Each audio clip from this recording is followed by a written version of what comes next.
Creativity isn't some magical gift reserved for a chosen few. It's a skill, and like any skill, it can be developed with intention and practice.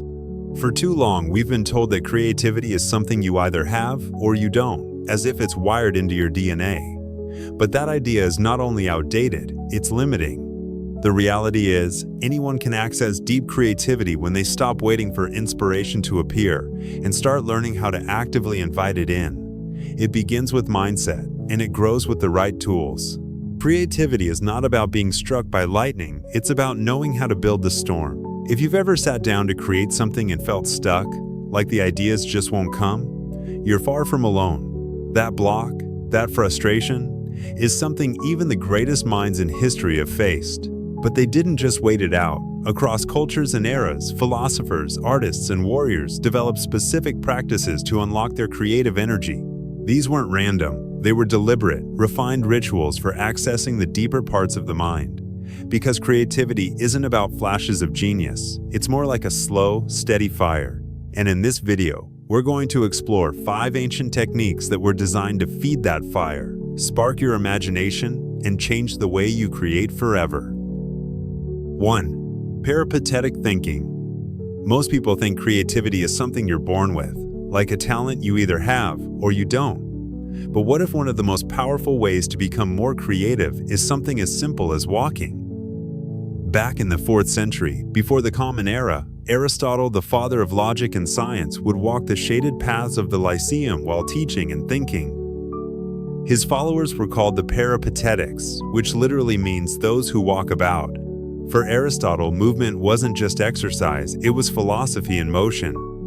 And unknowingly, he discovered one of the most timeless creativity hacks we still use today. See, when you walk, especially without distractions, your brain switches gears. Modern neuroscience shows that physical movement increases blood flow and dopamine, basically giving your mind a chemical boost. But even more interesting, walking activates the prefrontal cortex, the area responsible for divergent thinking. That's the kind of thinking where creativity thrives, where your brain starts connecting dots that don't seem related at first glance. It's like giving your thoughts more room to breathe, more space to dance around and surprise you. And the beauty of it? You don't need a philosophy degree or a marble walkway in ancient Greece to do it. All it takes is a 20 to 30-minute walk. No phone, no podcasts, no music. Just you, your steps, and your thoughts. You can focus on a specific problem, like a script you're stuck on, a business idea, or something personal. Or, better yet, let your mind wander. Let it roam freely. That's often when the best ideas sneak in when you're not forcing them. If you can, do it in nature. Trees, wind, birdsong, they have a way of calming the mind and unlocking even deeper levels of insight. But even a walk around your neighborhood will do. It's not about the scenery, it's about motion and mental space. So if you've hit a wall creatively, don't sit and stare at your screen. Do what Aristotle did, walk it out. Your next big idea might just be a few steps away. 2. Dream incubation. Let's go back in time, way back to ancient Egypt and Greece, where creativity wasn't just seen as a talent, but as a sacred practice. In temples devoted to Serapis, Asclepius, and Isis, priests and healers used a powerful method called dream incubation. From around 2000 to 300 before the Common Era, this ritual blended sleep, purification, and prayer to invite dreams that were believed to carry divine wisdom.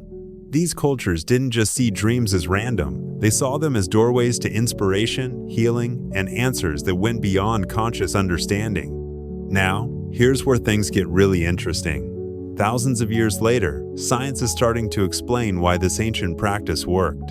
Just before we fall asleep, and right as we wake up, we enter special mental states called hypnagogia and hypnopompia. In these moments, our minds are flooded with vivid images, strange ideas, and loose connections. These states open the gates to creativity because the conscious filter is off, and our imagination gets to run wild, exploring ideas we'd normally ignore or shut down. What's even more exciting is that dream incubation isn't just an ancient mystery, it's something we can try ourselves. It starts with a simple intention. Before going to bed, write down a specific creative question or problem you want help with. Maybe you're stuck on a design, a story, or a business idea.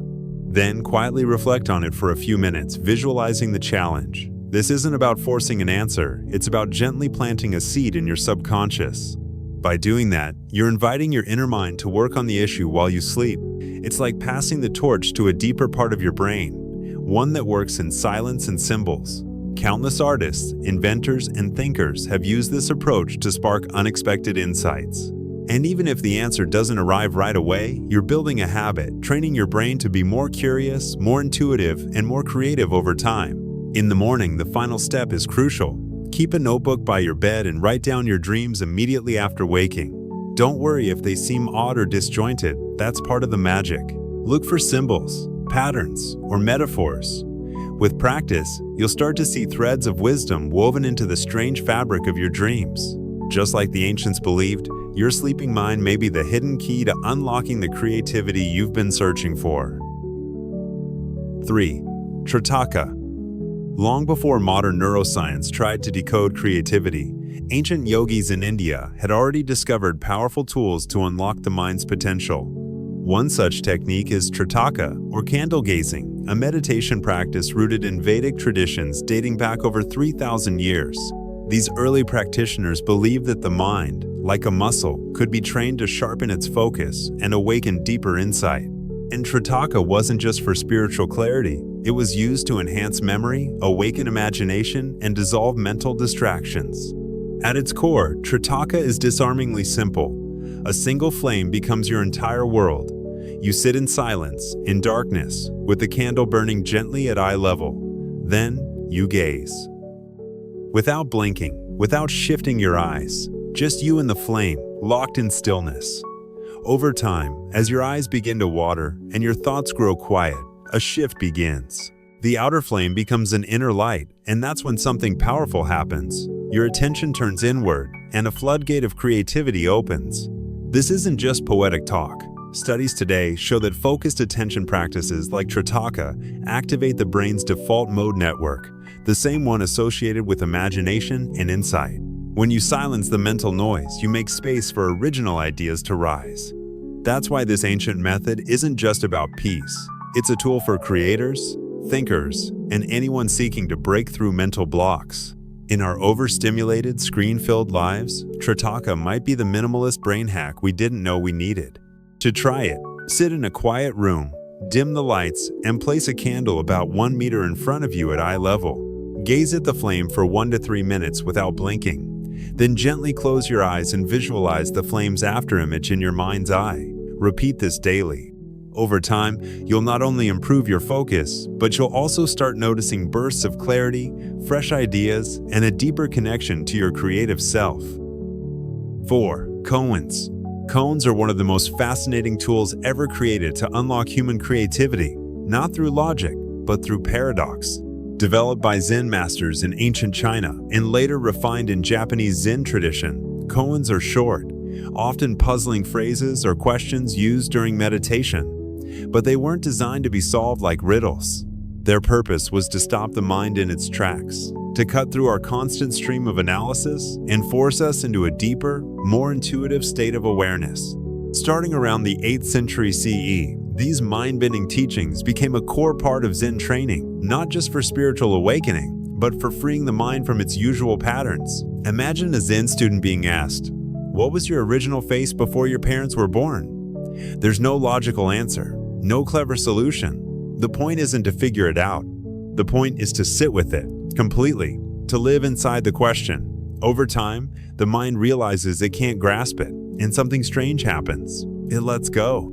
And in that letting go, creativity awakens. New connections are made. A deeper kind of intelligence starts to move, not from the head, but from something quieter and wiser inside.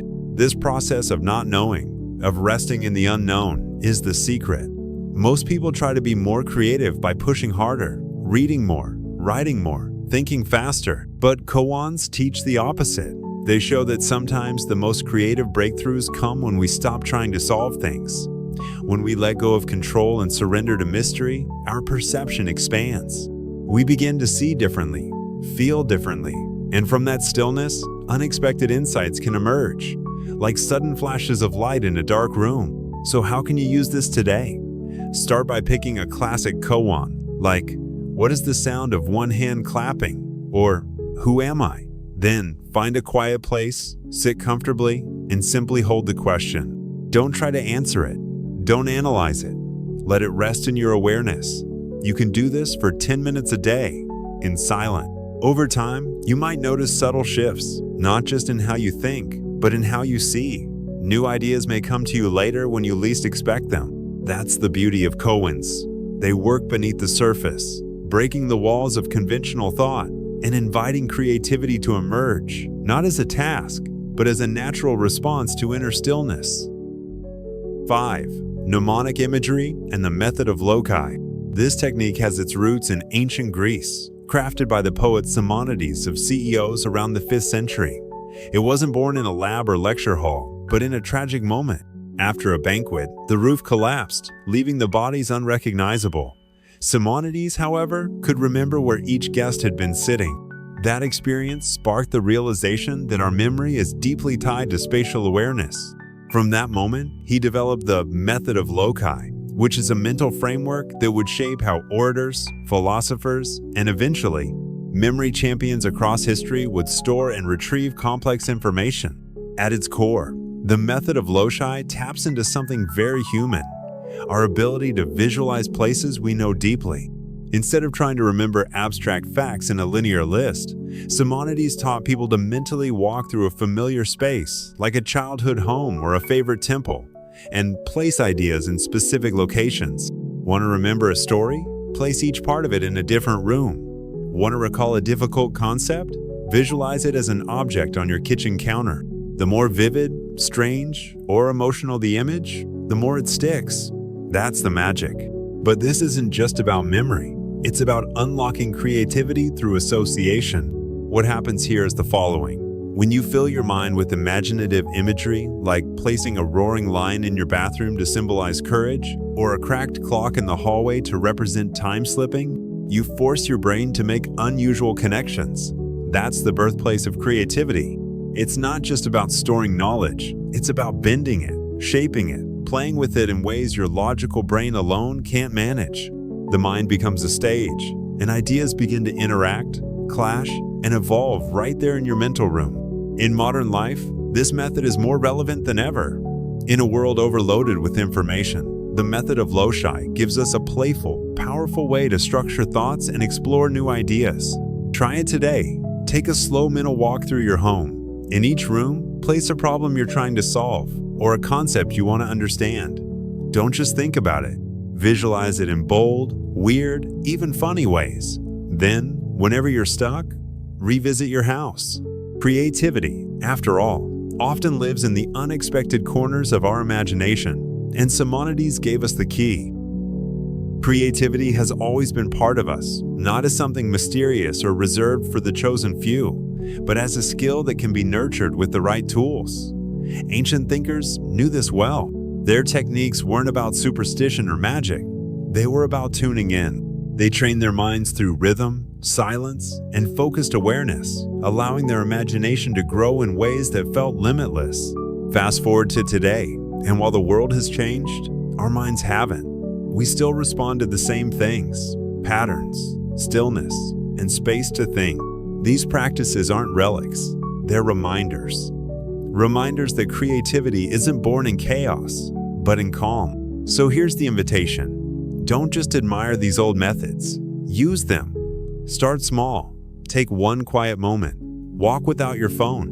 Listen to a rhythm. Give your mind a chance to breathe and drift.